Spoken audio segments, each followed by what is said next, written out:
If you've been playing harmonica and you want to play the blues, but it hasn't quite clicked yet, then that might be because you haven't tried one of the exercises that I'm going to go over in today's video. Let's jump right in. So today we're talking about the 12-bar blues, but what is it? Let's break this down. So 12 bars means it's 12 measures, and in the blues, we have a consistent chord progression that's shared between many blues songs, not all, but many, and it uses the 1, 4, and 5 chords. Now let's figure out what those chords actually are. I'm going to grab a guitar. So let's check this out here. Now, you don't need to understand anything about guitar to still figure out what I'm talking about. All I'm saying is that in each key, like the key of G, like we would be using if we were playing a blues on a C harmonica, which we would be using second position for, that would be the key of G, we have a whole bunch of chords in that key that are built with notes of the G major scale. And so there are a whole bunch of chords. Instead of just 1, 4, 5, we have 1, 2, which is minor, 3, which is minor, 4, that's one of the blues chords, that's major, 5, also a blues chord, that's major, and then minor 6. And those are the standard chords that people use. Now, the nice thing about the blues is that it only uses the 1, the 4, and the 5, and a lot of it is really just the 1 and the 4. Let's go get into the chords of the blues. So here's the idea. So we play first a G or a 1 chord for 4 measures. And so a measure is 4 beats. So we would count it out like this. 1, 2, 3, 4, 1, 2, 3, 4. 1, 2, 3, 4. 1, 2, 3, 4. Then we would switch to a 4 chord, or a C in this key. 1, 2, 3, 4. We do this for 2 measures. 1, 2, 3, 4. Then we go back to the G for 2 measures. 1, 2, 3, 4. 1, 2, 3, 4. Then it goes to the 5 chord, or the D major, for 1 measure. Now we can't play a D major on harmonica. I'll talk about that in a moment. So that's for 1 measure. 1, 2, 3, 4. Then the C major chord, or the 4 chord, for a measure. 1, 2, 3, 4. And then the 1 chord for a measure. 1, 2, 3, 4. And then the 5 chord for a measure. 1, 2, 3, 4. So that's the 12-bar blues. Now there are some variations of this. As an example, maybe you'll go G, C, G in the first 2 measures, like this.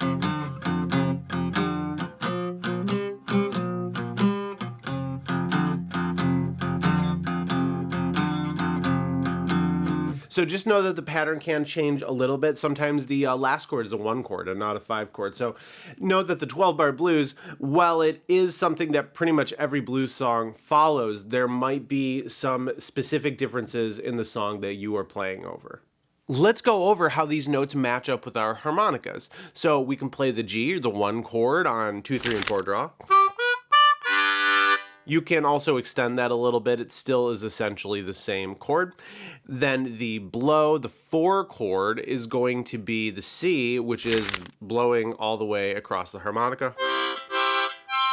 Okay, so that's the 4 chord. So we have the 1 on the inhale and the low range, and then you can blow across the harmonica for the 4 chord. Now the D major chord is a bit of a tricky one. On most instruments, even just being able to play the notes would be a no-brainer, but on harmonica, one of those notes in the D major chord, the F sharp, is hidden behind an overblow, which is a very difficult advanced technique. And because of that, we can't play the D major chord. We can't even split it up into its individual notes, at least until you get to a pretty advanced level. So instead, we kind of superimpose a D minor chord when the D major chord is playing, which we do have. That would be 4, 5, and 6 draw. But often it sounds a little shrill playing all of those notes, so I generally only play 4 and 5 draw. Doesn't that sound so much tighter as compared to this really big messy chord that almost gets a little harsh in the high end? So if we take out whole 6 draw, it sounds a little bit better in that way.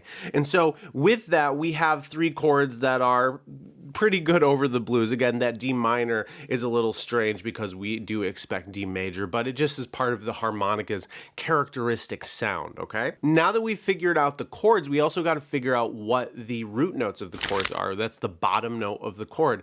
So we could play 2 draw for the G. That's the root note of the 1 chord. You could also play 3 blow. It's the same note there, and it's kind of done in a way to support the chords, but in reality, it makes it very nice as a way to balance your breathing. So sometimes you'll play the draw and sometimes you'll play the blow, and a lot of that has to do with where you are in the cycle of your breath. So we're gonna use 2 draw. And there's other places to find it, but that's the only one I want to focus on right now. Aside from that, we have the root note of the 4 chord or the C chord, which would be the note C on either 1 blow or 4 blow. Okay. And we also have the root note of the D, which is the 5 chord, on 1 draw and 4 draw. There's other places for both of these notes, but these are the ones I'm going to focus on for today. So I said at the beginning that there were some exercises to try, and here is the first one. So what you're going to do is you are going to play over a blues backing track. If you have a C harmonica, that would be in the key of G, and you can just find these on YouTube, or you could play along with my demo in a minute here. And all you're going to do is you are going to start playing the root notes as the chords progress. So you would be following the 12-bar blues. So when you're on the 1 chord, you're playing 2 draw, but when it moves to the 4 chord, you're playing 4 blow or 1 blow, and then you go back to the 2 draw or 3 blow. When it goes up to the 5 chord, you're playing the 4 draw, then it goes back down to the 4, we're playing the 4 blow, then you go to the 2 draw, and then you're back to 4 draw. And we're going to do this generally playing one of these notes every measure, but if you want to play around with the rhythm, that is totally okay. So that's the first part of the exercise. The second part, once you have a hang on that, you're going to do the same thing, but with the chords instead. So the G major chord for the 1, the C major chord for the 4, and the D minor chord for the 5, which again isn't going to be an exact fit with the music, but it will work. So that's the first exercise. Let me give you a demo on how this sounds. We're starting off by playing the root notes. Here we go.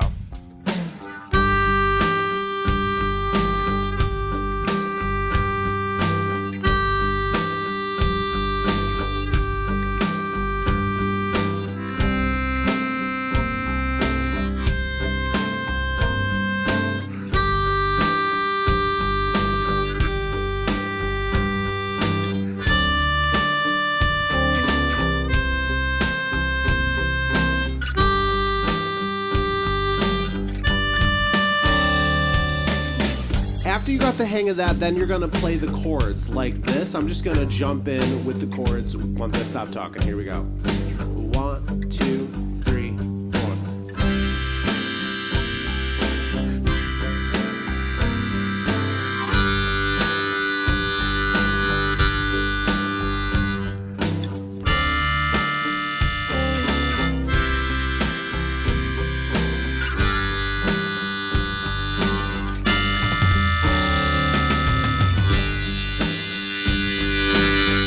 So try these 2 parts of this exercise out, and then you'll be ready for the next one. After you can play these chords over the music, you're ready to maybe start actually improvising and going off the beaten path and figuring out your own stuff. But to do that, you really need to know a scale. The first scale that I would suggest if you're a beginner would be my no bend blues scale. So this is like a variation on a major scale that still allows you to play blues music, but it doesn't require any bends. Now, it doesn't have as much of the bite as some of the other second position scales do, but that's kind of by design because we're trying to avoid bends. So here's the no bend blues scale.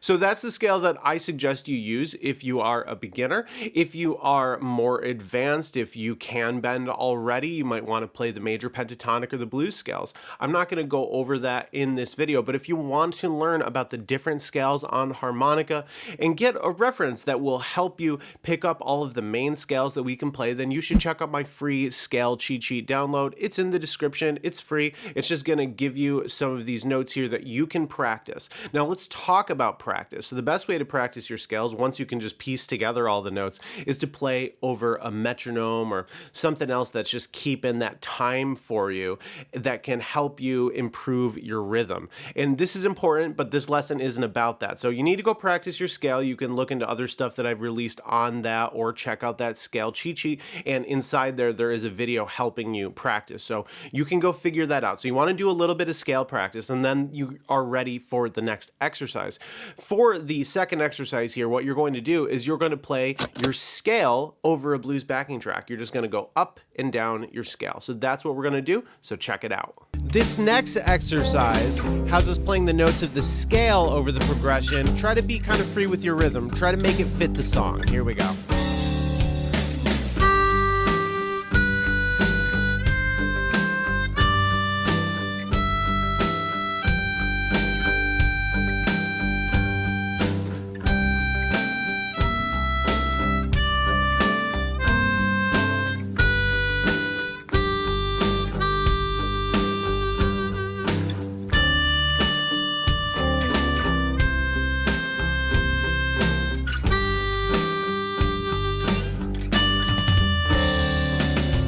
You see how at the end I still was tracking the chords? This is something that you might want to get into the habit of doing as well. There's no reason that you can't connect multiple of these exercises together. So if you follow these exercises, hopefully you've gotten to a point where you can lock on to the chord progression and you're also getting somewhat comfortable playing your scale over a backing track. And we have to connect these two things. And so here's what I suggest. When you're playing over a blues backing track, you want to either start and or end your phrases with the root note of the chord. Now, this is relatively simple and this can get way more complex, but for now, just think about it like this. So you start on, let's say, 2 draw, and then you can play some other notes. They should be in the scale and either go back to the 2 draw at the end of the phrase, or maybe you can even start a note that's not on the 2 draw and end your phrase on the 2 draw. So remember, you can start your phrase on the root note, you can end your phrase on the root note, and you could also do both starting and ending. So let me kind of give you an idea of what this would be like. So if we were on 2 draw, and then I can play some other thing here that uses the notes of the no bend blues scale, and then I can go back to the 2 draw. Add some bluesy rhythms, and it's starting to sound like something.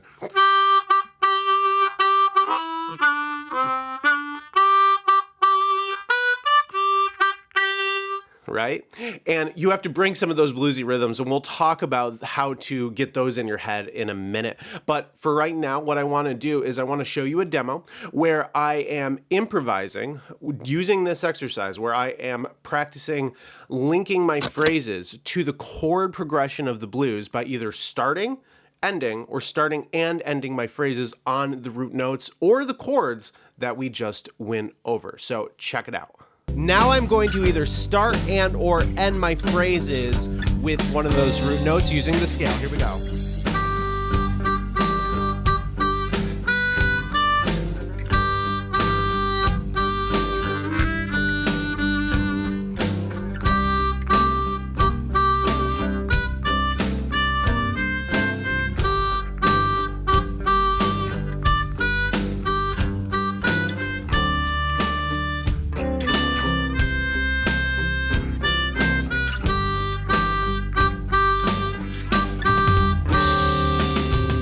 It's not perfect, but you can already hear that this is starting to sound like the blues. So what's missing? Well, 2 things, I think. One is your internalization of the chord changes, but more importantly, of blues rhythms. And to do this, the best way is to just listen to blues musicians. And if you haven't done that anytime recently, you really should. So you can go and find a bunch of amazing blues harmonica videos here on YouTube. You could go go and load up some Blues Harmonica Spotify playlists, and I'll link to below in the description. You could also just listen to any blues music. It doesn't have to be harmonica music necessarily. You can take timing and phrasing ideas from a whole bunch of people. And by this, I'm not saying that you should be studying their music. Just listen to it, soak it in, get these rhythms in your bones. And then when you go and play, it becomes a lot more natural. So that's something I highly suggest. Besides that, the last thing that I think you really need to add is some techniques, because just playing with straight single notes can be a little boring sometimes. And I'm not going to go into many of them here. And there's not that many techniques on the harmonica. It's really more about your execution of them.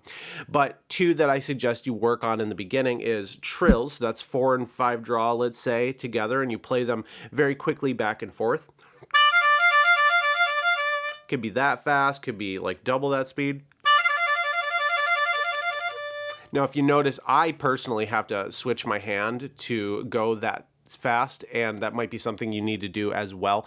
You could also do it with your neck. I don't do it with my neck because I have neck issues, but it's up to you at how you want to do that. Just if you're doing your trills, just like you're playing in general, you want to aim for clean single notes. Not playing with clean single notes totally signals you out as someone who doesn't know what they're doing. So if you want to sound better, you need to really focus on cleaning up your single notes. I think figuring out trills is really important, and there's one more technique that you should consider, and that is hand wah. So here's what you're going to do. Harmonica is there. You're going to put the fleshy part of your opposite hand kind of in this little curve of your thumb. So we're putting that there.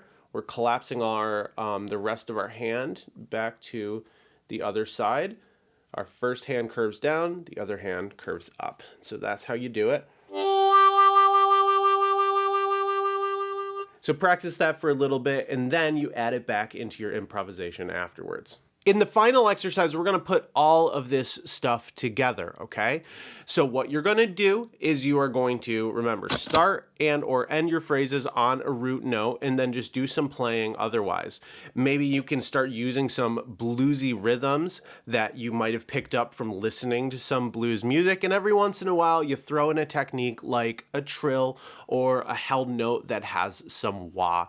And that's essentially the final stage once you've been able to figure this out and put this all together. Now, there's a lot further that you can go with improvisation, but this is a good starting point. So let me show you what this sounds like. This time around, I'm going to be starting and or ending my phrases on the root note, using some blues rhythms, and also throwing in a few techniques. Check it out.